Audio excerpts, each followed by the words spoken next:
All right, so today let's talk about something that's, well, it's both fascinating and a little unsettling.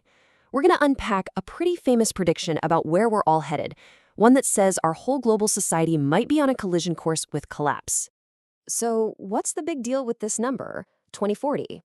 Well, that's the year that a really groundbreaking and, let's be honest, controversial study from way back in 1972 predicted our world could start to seriously come apart at the seams. And look, this wasn't some wild guess from the fringes. This prediction came straight from researchers at MIT, one of the top institutions on the planet. They used what were then the most powerful computer models they could get their hands on to try and see into our future. Okay, now here's where it gets really interesting. You're probably thinking, come on, that was 50 years ago. Things are different now.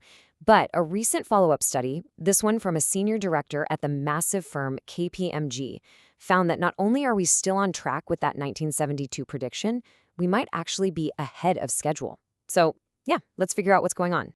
To really get our heads around this prediction, we first have to appreciate just how unique our modern world is.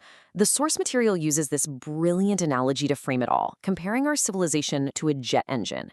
Incredibly powerful, amazingly fast, but also deeply, deeply fragile. I love this comparison because it just makes so much sense. On the one hand, you have past empires. Think of them like a donkey. Simple, pretty resilient, kind of slow. But on the other side, you have our modern world, the jet engine. Unbelievably complex, everything connected, and just fantastically wealthy. I mean, we can access all of human knowledge from a little device in our pocket, something ancient emperors couldn't even dream of. And this just nails the central problem, doesn't it?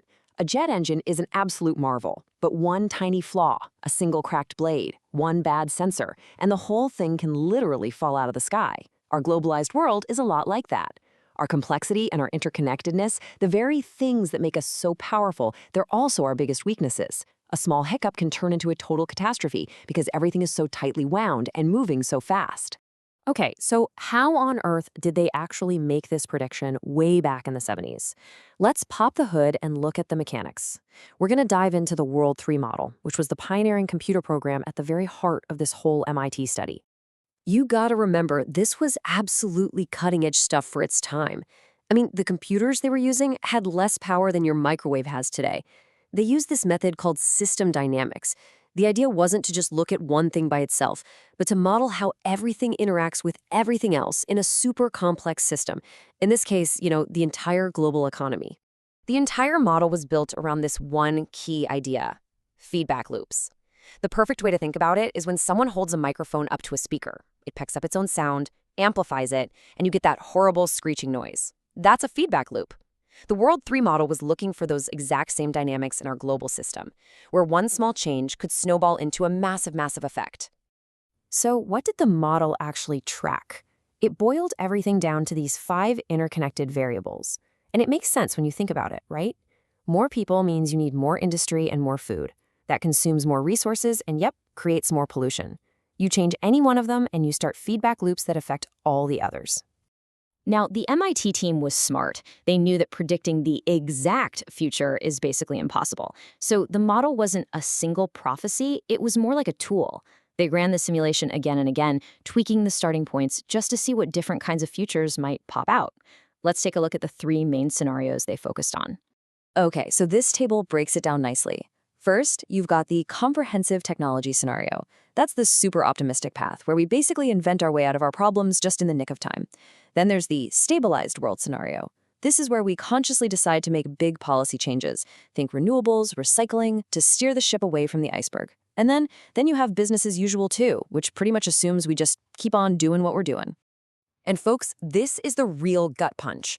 When researcher Gaia Harrington did her follow-up analysis in 2021, she took decades of real-world data and compared it to the model's predictions. Her conclusion? The path that we are actually on most closely matches business as usual 2, the collapse scenario. So this is all pretty alarming, which brings us to the big, final question. What are we supposed to do with this information? I mean, should we be worried? Let's dive into the debate surrounding the model's pretty chilling conclusions. This really gets to the absolute heart of the whole debate. On one side, you have the critics. They argue that the model is just way too pessimistic about us, about human ingenuity. They say, hey, we'll innovate our way out of any problem. But on the other side, you just have the cold, hard data, which, as that follow-up study showed, has tracked the model's predictions with, and these are the source's words, frightening accuracy so far. And this quote right here, it perfectly captures the main argument against the model. It's that classic idea that necessity is the mother of invention, that the model can't possibly predict the explosion of new ideas and solutions that will happen once we're really and truly facing a crisis. And to be fair, we're already seeing bits of this with the boom in renewable energy. But, and this is a really big but, here's the powerful counterargument. Even with all the incredible progress we've made in certain areas, when you zoom out and look at the big picture, at those 5 key variables, the overall trend lines, they haven't really changed. The data is still telling us that, for the most part, we are on that business-as-usual path.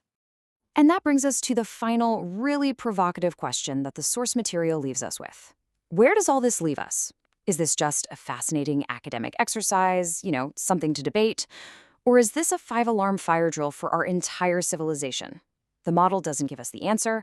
All it does is show us the possible paths. The one we actually end up taking, well, that's still up to us.